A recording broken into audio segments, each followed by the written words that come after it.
This video is sponsored by Raid Shadow Legends.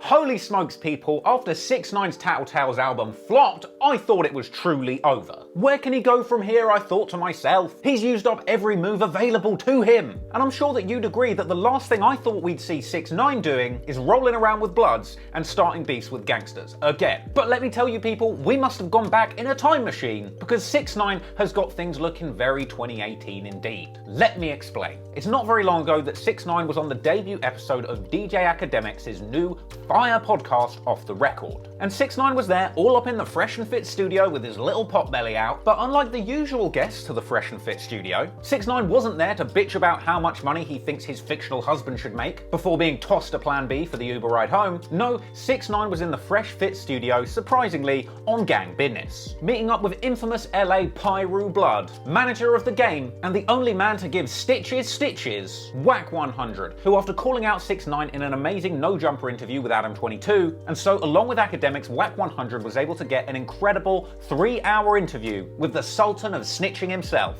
And my god people, that interview did not disappoint. As well as being intensely high energy, entertaining and hilarious at many times, there were also certain points in this video where we got spicy new details about the state of 6ix9ine's current life. And one of the most shocking revelations came when 6ix9ine told Wack 100 that for the last 7 months he has been rolling dolo with no security. I'm outside all day with my jewelry, no security, no nothing. For the past 7 months, I haven't had no security. Yes, 6ix9ine actually said that before the podcast was recorded, he walked into Starbucks all by himself and ordered a rat milk latte. Bold, brazen, or brain dead, whatever you want to call it. It seems that at this point, 2 years on from snitching, 6ix9ine is really not scared about anything happening to him. And he's not capping about rolling without security, because only a couple weeks after this interview aired, 6ix9ine was confronted solo outside of Benihana, and I tell you what, I didn't see any fear in his rat-like body. But you see, I'm outside, no security, so you ain't getting no excuse, homie.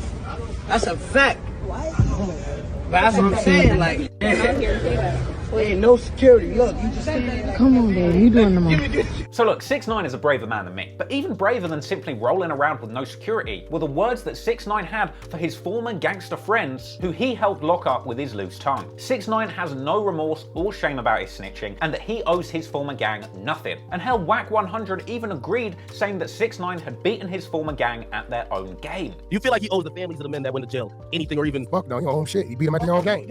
But the funniest thing is, even in spite of all the snitching, you can tell from his recent Clubhouse appearance that 6ix9ine is genuinely proud of everything that he achieved during his tenure as a 9-Trey Blood. When I first came into this industry and I met 9-Trey gangsters and I was 9-Trey Blood, I was doing everything I was rapping about. I was calling hits. We was robbing niggas, we was shooting niggas, it was attempted murders, we was selling drugs, selling a kilo of heroin charge, to attempted murder on March 20th, to April 3rd robbery, to April 21st shooting, 2 shootings, one in the Barclay, one in Bushwick, Brooklyn. Everything I was rapping about, I was really doing. But the thing is, with all of this talk, 6ix9ine's former gang are listening. They haven't forgotten about him, and some of them might be out soon. So today, we're gonna have a recap of all the folks that 6ix9ine locked up, and take a look how they really feel about it a few years on and a whole lot of trash talk later, so that we can hopefully decide once and for all, is 6ix9ine really gonna survive in these streets when the Treyway come looking for him? But first, an update from our sponsor, Raid Shadow Legends.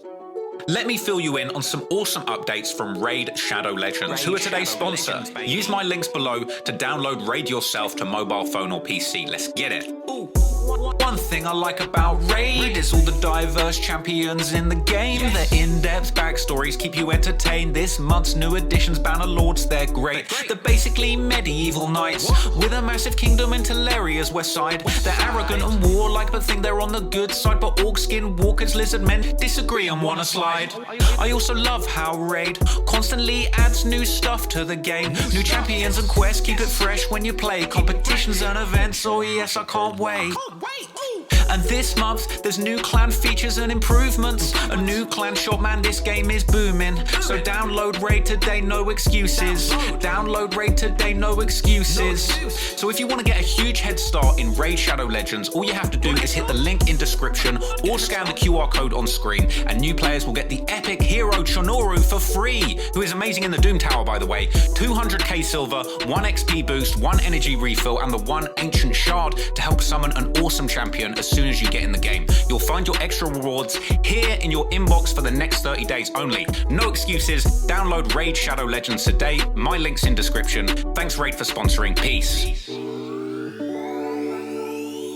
Now let's go back to better days. 2018, way before that deadly virus would bring the entire world to a halt and ruin my birthday. 6ix9ine was out here running in these streets, looking like the 1% of germs your hand sanitizer won't kill, jumping from rapper to rapper for clout like a talented Aiden Ross. Back in 2018, 6ix9ine had beefed every rapper you could possibly name. He beefed so many people, I made an hour-and-a-half video covering all these beefs, and people still complain that I miss side quests. But as we all know, 6ix9ine would eventually end up in a beef with the most feared crew of savages in the rap game. And I'm not talking about D12, I'm talking about regular 12, D-Feds. And after being picked up by the FBI on federal racketeering charges on the 18th of November 2018, initially 6ix9ine stayed solid, people, pleading not guilty to all charges upon his arrest, being denied bail and slung into Brooklyn's MDC jail. This is a notorious complex which mostly houses inmates awaiting trial, a facility that has been described as the most troubled facility in the Bureau of Prisons. And this godforsaken heckhole has been home to some of the greatest pieces of shit of our time. From R. Kelly to Ghislaine Maxwell to Martin Shkreli. I mean, just imagine how much fun you'd have playing dominoes with these four. Anyway, while staying in the mean halls of the MDC jail,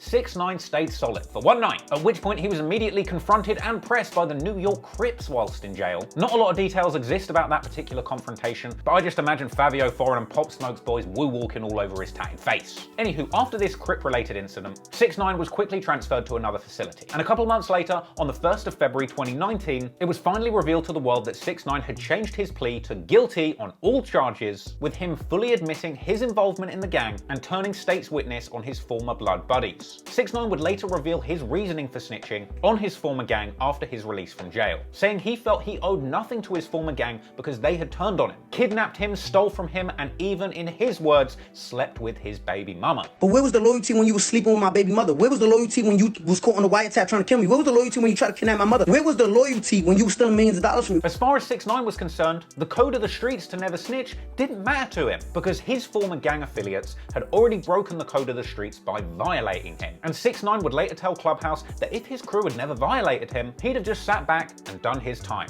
If they would never violated me, I would have sat up and did my time because I would have been a fucking king in that jail. And hell, 6ix9ine even had the foresight to know that even if he did that, and he did his time, because he had already disavowed and dissed the 9 Trey Bloods, they most likely would have killed him in jail. I already was finding everything out and I already had texted Shotti, yo, you a fucking snake. So even if I would have sat up and did my time, they would have killed me in the pen, and you know how that go, Wack. So 6ix9ine sung like a canary in a karaoke bar and played a role in dishing out big old sentences to his former crew, with 6ix9ine himself sliding with a pretty light 2-year sentence, most of which he served whilst awaiting and participating in the trial. And what with the Rona going crazy in these streets, he managed to finesse his way out of jail earlier than anyone ever could have thought possible, sliding back out on house arrest on the 2nd of April 2020 and getting his name popping in the rap game once again, with a string of music videos, all of which were massively successful, and an album release which was not. But regardless, 6ix9ine snitched on the gang, came out and got back to his career like nothing had ever happened. He was out here acting like the 9 Trey Bloods were an after-school club he just stopped going to one day, and like the guys he put behind bars for decades would just forget all about it and let him live happily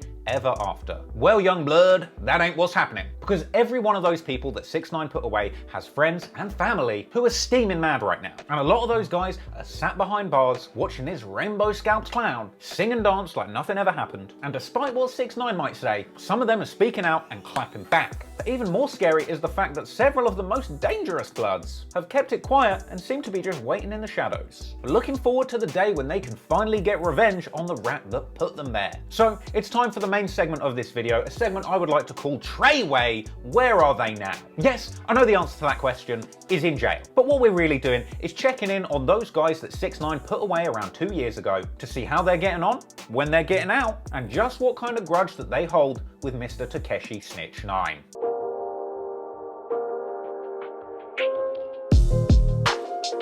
6ix9ine turned on Kooda B after enlisting him to pop shots at Chief Keef outside of the W Hotel in New York in an apparent $30,000 hit. I got a 30 pack on him right now, bro. 30 packs. Now, in the run-up to the trial, it seemed like Kooda B wasn't too bothered about his potential fate. He was one of the few members in the Treyway case that ended up getting bail. I heard about that 6ix9ine issue. Is it true that he snitched on you and then bailed you out? Man, I'm too blessed to be worried about any of that, you feel me? Like, I'm home, I'm good. During which time he would go live on IG in a celebratory mood, sounding like a New York Lil Uzi Vert clone. Y'all know I'm back full effect. Come on, me now. I'm I'm back, full effect. Yes, me, Kooda, back. And whilst on bail, Kooda B would eventually link up with 6ix9ine's old DJ Punch, doing an interview the day before he had to go back into the feds for sentencing after it was revealed that 6ix9ine would be snitching on him. With Kooda B saying in that interview that when the indictment dropped, it really took him a long time to realise this whole thing was even happening. Day by day, I'm like, yeah, this shit getting realer and realer and realer. Yeah. Oh my God, man. That ass. It should not have been funny, but that ass, I swear to God, bro. I was just like, shit getting realer and realer. Yeah. And despite being briefly let out on a $300,000 bond during his sentence, due to coronavirus only a few days before 6ix9ine himself was allowed home on house arrest, because apparently Kooda B suffers asthma too. Hell, the 9 Trey must have had one hell of an inhaler budget. Anywho, once again, Kooda B got out of jail and started wilding out on Instagram Live once again. But as a result of his actions whilst on bail, he found himself back in the joint by October 2020. This was apparently the result of Kooda B throwing himself a welcome home party, which isn't a good look during a global pandemic that you have been literally let out of jail to avoid. And apparently somebody close to Kooda B actually snitched on him, with a private video clip from that party being sent to the feds, seemingly depicting people around Kooda B smoking weed and referring to themselves on camera as Bloods. Kooda B, how you do that? As a result, Kooda B was banned from the internet and leaving his apartment until the full sentencing was dropped, and it's believed that this celebratory welcome home video actually may have contributed directly to Kooda B getting a longer sentence overall. Kooda returned to jail after that interview and was sentenced to a whopping 4.5 years in jail.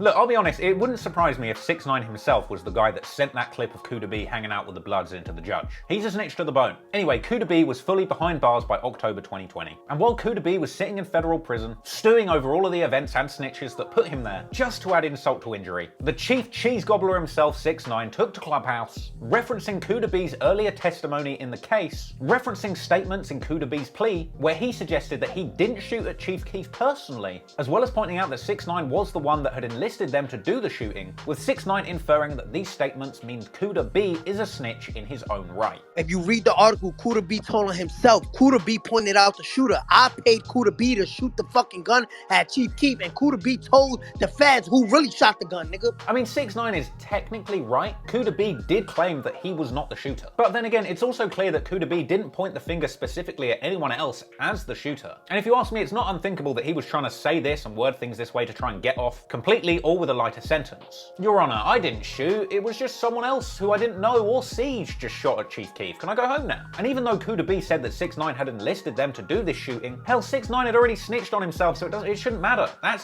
info's out there. Anyway, after this clip went live, Kooda B replied from jail in a phone call, rebuffing 6ix9ine's claims of snitching. My paperwork is good. Kooda B did not cooperate. That's all he told me, but I'm not doing the back and forth shit. That shit's about nothing. So, Kooda B, that's the first person who's going to be looking for 6ix9ine when he gets out of jail, and he's set to remain there until around October 2023. Realistically, that ain't that long away. But the thing is, there's plenty of harder Treyway banging dudes that are looking to cause harm to the super rat. And even more terrifyingly, a lot of these dudes haven't said a word about 6ix9ine since they got locked up. Alright, quick fire round now. Aaron Bat Young got 20 years for his role in the drug dealing conspiracy and apparent attempted murder of former Treyway affiliate Snow Billy. Now, he's apparently a bit slow, bless him, so it's not a surprise that he hasn't been heard from. And he's not set to be free until February 2036, so 6ix9ine has quite a lot of time to get his stamina up for this one. But I'll tell you what, this is not a guy I'd want looking for me. Next up is Denard Drama Butler, who was also indicted for taking part in the Treyway conspiracy, with court papers stating that he was involved in 3 incidents of violence where guns were either pulled or fired, including the robbery of a Rap-A-Lot affiliate in the lobby of the This Is 50 offices, the shooting at the Barclays Stadium, and an attempt to shoot a rival where an innocent bystander was hit. And so after pleading guilty to 1 count of racketeering, he was given 60 months and a violation from the court, who described him as a 9 Trey hanger-on. He's locked up until at least May 2023, once again not that long away. And once again, since getting sentenced, Drama has not spoken out against 6ix9ine. Maybe he's filing an appeal, or maybe he's filing an iron bar into a shank.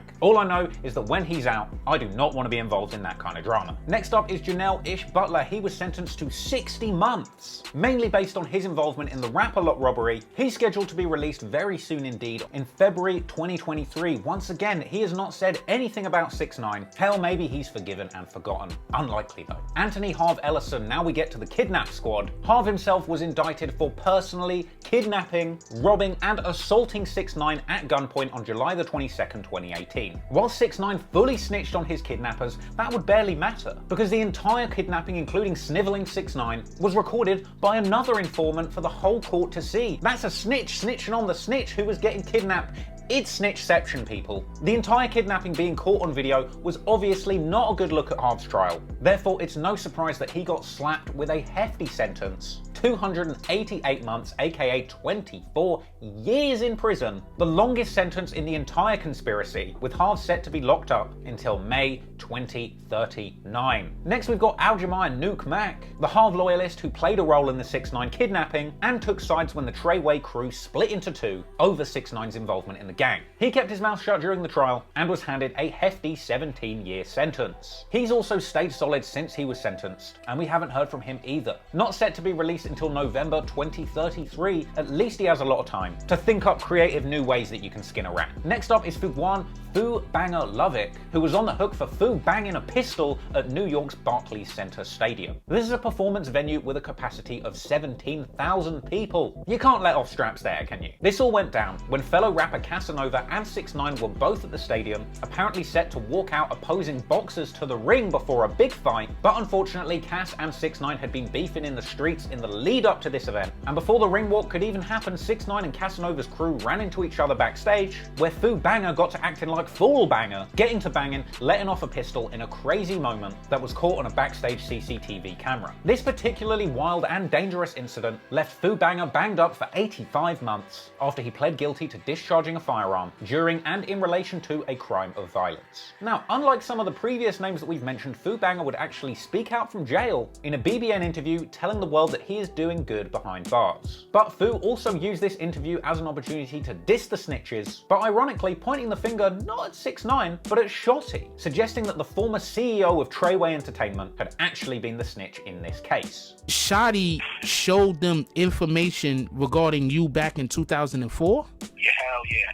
Me personally, 6ix9ine didn't snitch on me. Copy. He probably snitched on the rest of them, but he didn't snitch on me personally. Funnily enough, this was a sentiment shared by the original Treyway founders, who had the good sense to dip when they realized that everything was going downhill, Billiardo and Seiko Billy, and Banga also revealed in his jailhouse phone call that 6ix9ine kidnapper Harv actually knocked out Shotti in a jailhouse fight. Yeah, Harv had knocked out Shotti and shit. Shotti was trying to get in the elevator, and the nigga Harv knocked him out his patakies and shit. Wow. Anywho, who'da thunk it? One of the Treyway members themselves saying that 6ix9ine ain't the snitch, with Fu also going on to say that 6ix9ine's undercover Fed driver was the one who implicated another Treyway member, Crippy, in the crime that Fu was accused of. 6ix9ine's chauffeur had told the police that it was Crippy that did the shooting. So, Banga is set to be locked up until May 2024. Who knows, maybe in jail he'll change his name to Fu Forgiver, but if I was 6ix9ine, I would personally make sure that I am far away from the state of New York when 2024 rolls around. Next up, we have Faheem Crippy Walter, former muscle in 6ix9ine's bodyguarding team. This extra large side of beef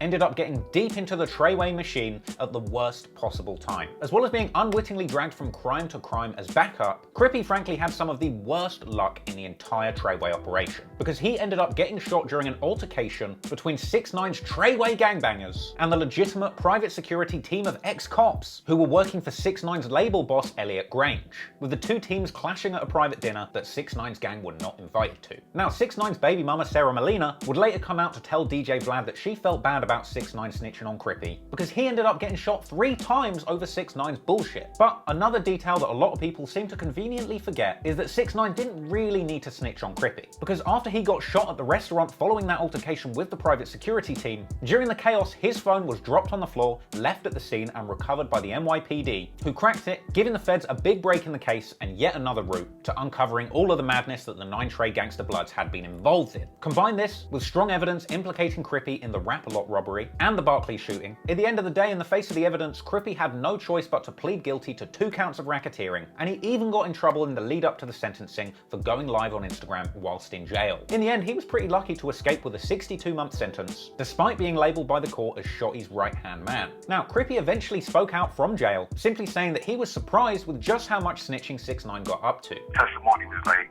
off the wall crazy, man. Like that shit fucked a lot of people up here, man. For everybody, for me being around him. So, as Crippy sees it, he was just fucked from even being around 6ix9ine. And in the end, really, it wasn't the snitching that sealed his fate. But regardless, he'll be out in July 2023, possibly looking to have words with the super snitch himself. Now, there's a lot of irony in the fact that 6ix9ine welcomed Murda home from prison and then eventually would end up playing a role in sending him back to prison. My brother just came home, you know what I'm saying? They're 10, now he free, but we gonna be in fucking LA, you hear me? Roland Murda Martin was a 9Trey affiliate who had just touched down back from a long sentence in prison when Treyway was in the throes of rolling with 6ix9ine, backing his beefs from coast to coast. As soon as he got home, Murda was instantly sucked into this beef and ended up being physically present for a number of crimes, all the while playing a senior structure in the 9Trey Gangsta Bloods organizational structure. But eventually, all things would come crashing down for Murda. Now, even managed to escape the initial rounds of arrests that saw 6ix9ine, Shotti and them scooped up, with him going on the run eventually being captured by ATF agents on Thanksgiving Day as they announced with a celebratory post on Twitter. They did him dirty with that picture, they did him so dirty. Anyway, once in custody, pled guilty to participating in a racketeering conspiracy. However, things were about to get much worse for Murda, because once he got to prison, he completely denounced the 9Trey Bloods, officially leaving the gang and telling his former comrades in prison that he no longer wants to be involved. And as a result, he was viciously stabbed by his former gang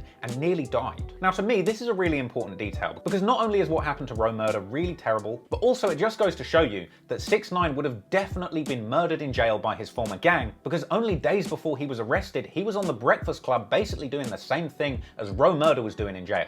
is genuinely lucky to be alive, and I'm not sure they would have let 6ix9ine slide, frankly, even if he'd have stayed solid.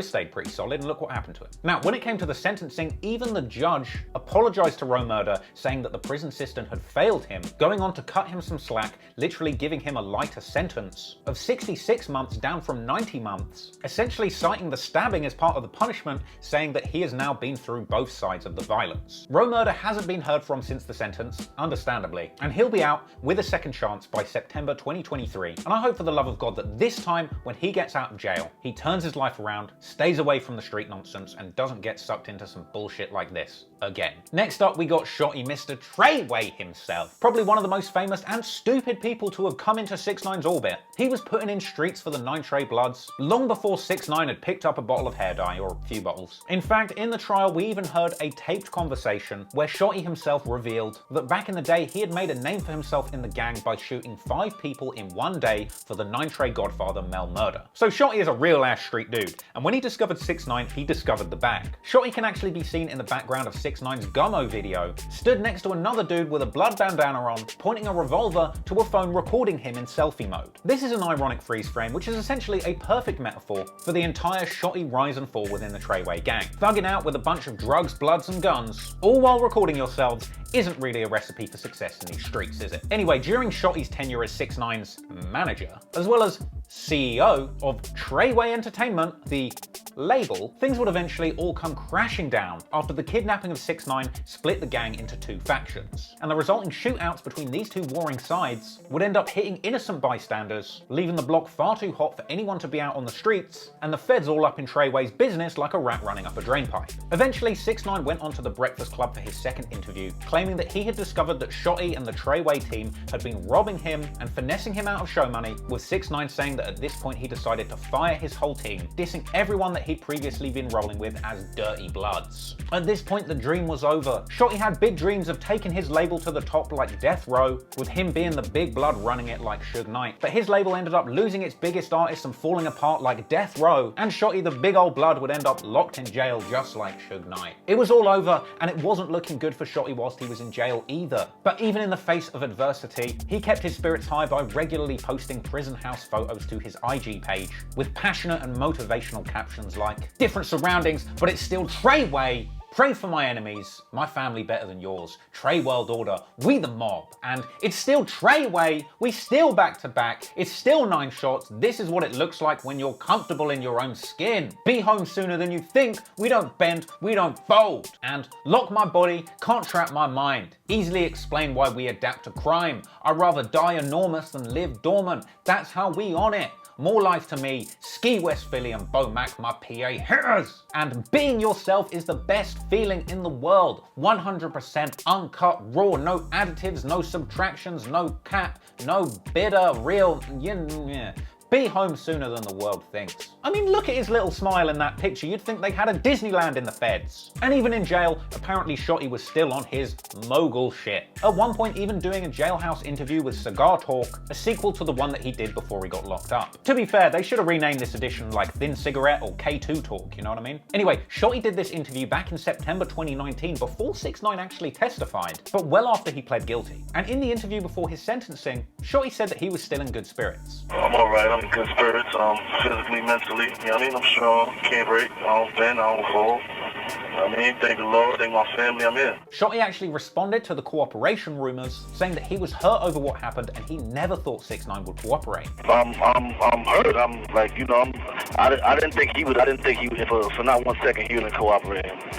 Secondly, I think he should have took responsibility for a lot of his actions, because a lot of the incidences in the indictment was because of his trolling on the internet, first and foremost. I just let him know I pity him, man. Like, I forgive him, I pity him, but like, oh, you ain't have to go that route. Like, you really ain't have to do this, man. In the end, though, the betrayal can't have hurt as much as the sentence, and after pleading guilty to firearm possession and discharge charges, Shotti ended up getting sentenced to a whopping 15 years in the slammer, with an expected release date of August 2033. And out of everyone involved, Shotti probably has the most to be angry about. Because not only was he the one that was closest to 6ix9ine, but he was the one that had brought this Skittles scalped Snitch around his gang buddies in the first place. And since getting snitched on, Shotti has by far been the most outspoken person about 6ix9ine taking the stand. In fact, at this point, Shotti's done numerous interviews calling out 6ix9ine snitching, and that's nothing new, but what is new is that when 6ix9ine pulled up to speak with DJ Akademiks on Off the Record, he revealed that only 5 hours before that interview, Shotti's son had DM'd him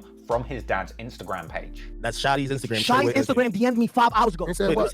Yo, what's up, Danny? This Kamani, that's his son. Let me holla at you. Now, 6ix9ine was kind of making it seem like Shotti's son was sniffing around for money, but it's apparently much deeper than that. Because after the interview, Akademiks revealed that Shotti had called him personally from jail to set the record straight. Shotti called me. And Shotti, I remember Shotti said, ask me anything. And I asked him a bunch of stuff, and Shotti told me some stuff, and I said, damn. And according to Akademiks, Shotti was saying secret stuff to him on the phone, inferring that 6ix9ine has committed crimes that nobody knows about that are apparently so bad that they would still harm his reputation to this day. But he told me some really serious shit about 6ix9ine. I'm hoping isn't some full shit that comes out even in the media now. That nigga 6ix9ine was no civilian. However, Shotti went on to say that he doesn't blame 6ix9ine for him being in jail. He said, I was moving around that at any time, if a nigga played with me, I would have laid a nigga out, flat out, and I would have done 20 years. So in Shotti's words, all of the 9 Trey members were ready to kill and do 20 years in jail as a result, regardless of 6ix9ine's involvement. And apparently, Shotti's son was DMing 6ix9ine, not for money, but actually to try and catch the fade. He told me, he said, yo, you know why my son been messaging 6ix9ine? Cause he wanna fucking fade. He wanna beat that nigga's ass. And in the end, we even saw Shotti phoning in to the most recent episode of DJ Akademiks' Off the Record podcast to once and for all denounce 6ix9ine's major claim against him, that he only snitched on his crew because they betrayed him, more specifically the allegation that Shotti had slept with the mother of 6ix9ine's child, Sarah Molina. That's the truth of it. Nobody fucks your girl. Nobody robs you for money. And if I fucked her, I'll be like, yeah, I fucked her. But I didn't, and I'm not gonna take blame for nothing I didn't do. Like, it's just that simple. But even more crazy than addressing that is the fact that Shotti even said that he forgives 6ix9ine on this call. Would you ever forgive 6ix9ine? Ever? Forgive him? Not like, he's forgiven. Like, he's a boy, like, he gotta forgive himself at the end of the day. But clearly Shotti's son isn't in as much of a forgiving mood. And Shotti even went on to say that he has $1.5 million on his son to beat 6ix9ine's ass. You know what I mean? Tell a nigga I got $1.5 million. He told me he gonna knock niggas out. I got $1.5 million and my son will knock him out. Clean. I assume he means 1.5 million in loose cigarettes and ramen, but whatever. Anyway, we're at the top of the pyramid now. Surely, somebody that 6ix9ine has locked up has something worse to say than fight my son. My name Mel Murda, aka Mel Matrix, man. Bird Gang first baby, babe. Talking about we all rep the red team, man. We ain't got to really go into all that. If you know about the red team, you know what we talking about. But Yes, Mel Murda has truly been around the block when it comes to both the rap game and the streets of New York City. He's been banging blood from back in the day, apparently being muscle for New York rap legend Jim Jones whilst on tour, with them supposedly meeting after being in the same street gang. how you hook up with somebody all the way from Harlem? Jimmy? Yeah. I already told you that go back to the red team situation. All right. I was running behind him on some bang bang hit him up shit, like we on the road. That's my scrap, like Nigga couldn't breathe wrong around him. However, elsewhere in that interview, Jim Jones claims to be blood brothers with Mel Murda, aka Mel Matrix. And this is kind of believable, because they do genuinely share the same government last name of Jones. A lot of people don't know, like, Jim, my family, and all that, so that's my little brother right here. That's our brother right here, you already know, man. We brothers from the same mother, same father, like it's all real, like, man. The Murda bros, man. That's physical, what he's saying. Yeah. Not the Mario brothers, the Murda bros, you dig?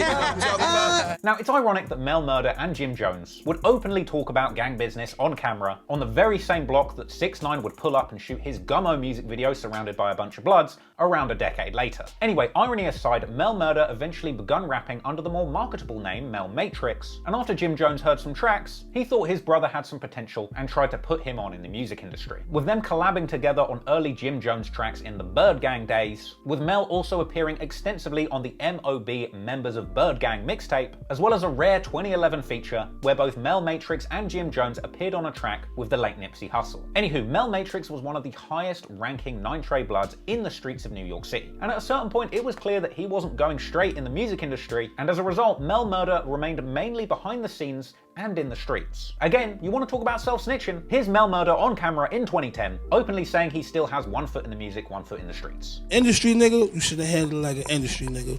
There's no in between. So when you play with a nigga that's either or and you playing in between, yeah, you know what go in between, you get fucked. It's I'm about to play with them cameras a little bit. Yeah, you know? yeah. You know what I'm saying?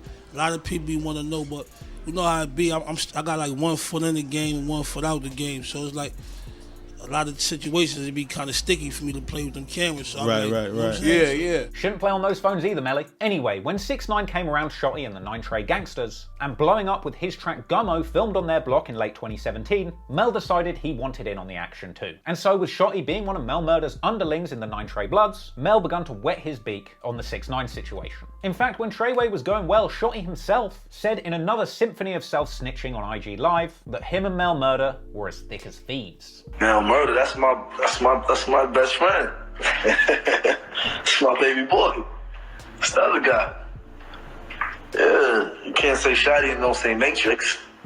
And you can't say Matrix and don't say Shotti. So, Mel Murda would occasionally begin to appear with 6ix9ine and Shotti, taking a nice little slice of the rainbow pie, popping up on music video sets and recording sessions with 6ix9ine, but generally not being too hands-on with 6ix9ine's career, and not being physically present for any of the violence that surrounded him. Thing is though, Shotti was also out on a limb publicly flouting his allegiance with 6ix9ine, and likely getting a tidy little bag off of it. Problem is, when you're a higher up in a big criminal enterprise, being hands-off isn't really enough. And that IG Live clip that we looked at a minute ago where Shotti basically says that he is fully sanctioned by Mel would later come back to haunt both of them, giving the feds direct evidence of Mel's involvement in the 6ix9ine situation. And then, when the kidnapping of 6ix9ine split the gang into 2 factions, Mel was fully involved. Then, once the relationship between the 9 Trey Bloods and 6ix9ine had fully deteriorated, 6ix9ine went on the Breakfast Club, fully denouncing the Bloods, telling the world he was no longer involved and they were all dirty. At this point, Mel Murda was caught on a wiretap, seemingly discussing a hit on 6ix9ine. This went down in multiple calls, including one where Shotti and Mel jumped on the phone and reacted to 6ix9ine's Breakfast Club interview, dissing them. I seen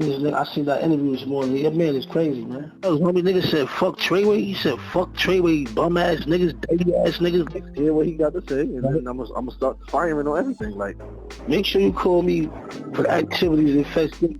He better be able to handle all that drama you gonna cause too, cause we good out here in these streets, nigga. What about you? Mel also went on to discuss violating 6ix9ine personally in a direct phone call with Jim Jones himself, going into excruciating detail about how they would get past 6ix9ine's private security. When you go to YouTube and World Star, they got his picture next to this shit. Everything he say, they got a split screen with Shotti picture next to this shit. That's cool, but man, you gotta get violated. Yeah, super violated. Super duper, so ain't too much he can really do unless he go run around with 100 armed securities all day. He ain't a gang member no more. That's what Shotti need to make sure he do. Nah, tell that nigga that he's not a gang member no more. He kicked out the whip. He was never a gang member. Nigga, Shotti need to expose him. Like, they gonna have to violate Shotti because Shotti on some bullshit. Shotti better get on his A game. Shotti, I already know Shotti. You know that nigga's a demon, homie. You know that nigga live for shit like this, homie. He gonna treat that nigga how he was blowing Chinese shit up. He gonna be violating that nigga shit up. He better get to violating. He better stalk Shotti every move. Well, them security better get hit. Something better happen. He better start doing something. Once he start tearing the security down, ain't no security gonna want that job. He gonna have to stay in the house pretty soon. Because once security get injured, them niggas like, nah, he's too much of a liability. Bro, we gonna tear the security up, bro. We not even worried about you, bro. You ain't even. We gonna tear the security up.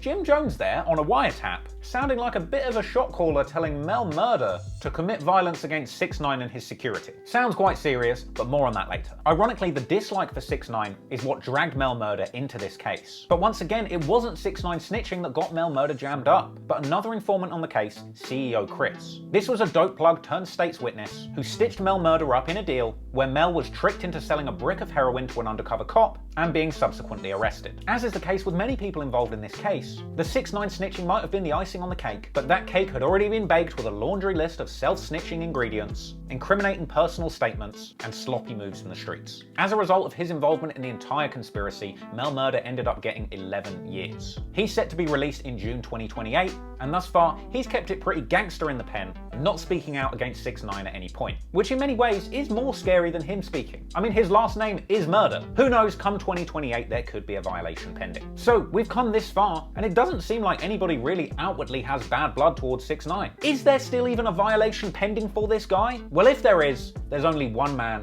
who's going to administer it. Yes, it's not just the incarcerated 9 Treys who have had words for 6ix9ine. The big super violator himself, Jim Jones, recently caught some smoke from the super snitch, with 6ix9ine recently saying in his heated clubhouse appearance that all the 9 Treys that 6ix9ine helped and snitched on were all rolling with Jim Jones on the block 10 years before, and that to this day Jim Jones never took care of his boys. Jim Jones, right? He ran with the same niggas I ran with a decade before I met him. Jim Jones was running with Shotti, Kifano Jordan, right? Mel Matrix, Jamel Jones, Murda, Roland Martin. He was running Banga, Fuguan.